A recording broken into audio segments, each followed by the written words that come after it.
विधि का विधान, एक असंभव से जन्मी शक्ति की कहानी। ये कोई साधारण कहानी नहीं है, बल्कि विधि के विधान की सच्ची कहानी है। ये उस व्यक्ति की कहानी है जिसकी पैदाइश का भी केवल 1% अवसर नहीं था और जो आज दुनिया के सबसे शक्तिशाली लोगों में गिना जाता है। 90% देश उसके आगे झुकते हैं। अमेरिका भी उसकी शक्ति के आगे नतमस्तक हो जाता है। एक ऐसा बच्चा जिसके पैदा होने का 1% भी चांस नहीं था। एक ऐसा बच्चा जिसकी मां मौत के ट्रक में डाल दी गई थी, जिसका नाम इतिहास में लिखे जाने से पहले खत्म मान लिया गया था। लेकिन उसी ट्रक में एक जूते ने किस्मत को पहचान दिला दी। ये बात स्वयं अमेरिका के राष्ट्रपति बिल क्लिंटन की पत्नी हिलेरी क्लिंटन ने एक निजी संवाद में साझा की थी। एक ऐसी कहानी जिसे सुनकर इंसान का भाग्य, संघर्ष और विधि के विधान पर विश्वास और भी गहरा हो जाता है। पूरा विश्व युद्ध की चपेट में था। युद्ध का समय जब इंसान की कीमत मिट्टी से भी कम थी। समय था सेकेंड वर्ल्ड वॉर का।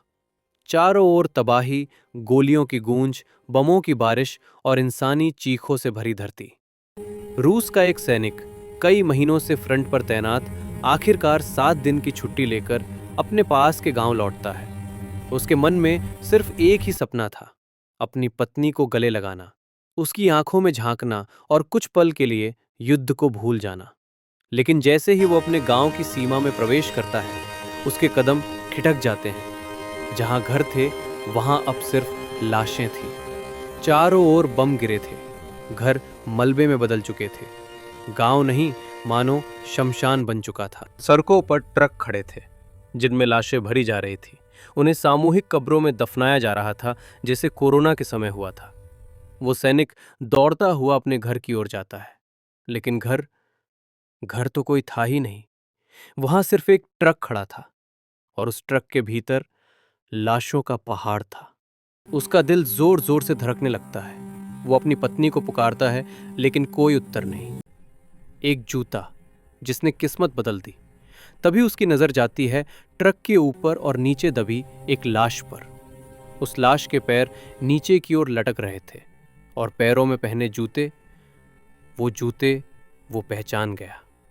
वो बुदबुदाया, ये मेरी पत्नी के जूते हैं। उस पल उस सैनिक के भीतर कुछ टूट गया।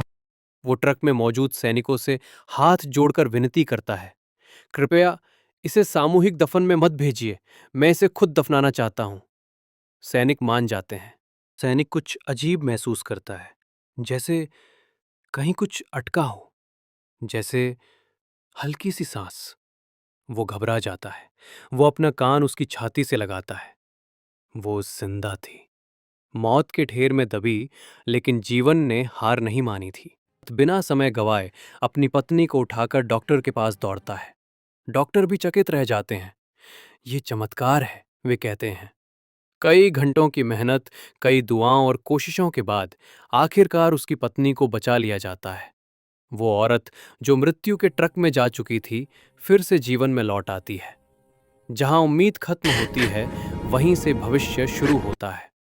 समय बीतता है, कई महीने निकल जाते हैं और फिर वो औरत गर्भवती होती है। जिस स्त्री को दुनिया ने मृत मान लिया था, वो अब एक नए जीवन को जन्म देने वाली थी। और फिर वो दिन आता है, एक असंभव जन्म। एक बच्चा जन्म लेता है, ऐसा बच्चा जिसके जन्म की संभावना लगभग शून्य थी।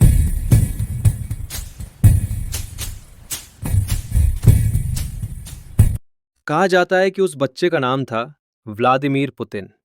वही बच्चा जो आज रूस का राष्ट्रपति बना। वही व्यक्ति जो आज दुनिया की सबसे बड़ी ताकतों में गिना जाता है, जिसकी एक आवाज दुनिया की राजनीति को हिला देती है। सोचिए, अगर उस सैनिक ने हार मान ली होती, अगर वो सैनिक जूते ना पहचानता, अगर वो अब सब खत्म मान लेता, अगर वो एक लाश को देखने के बाद हिम्मत हार जाता, तो शायद इतिहास कुछ और ही होता। दोस्तों, कहानी पसंद आए तो वीडियो को लाइक करके फॉलो करें।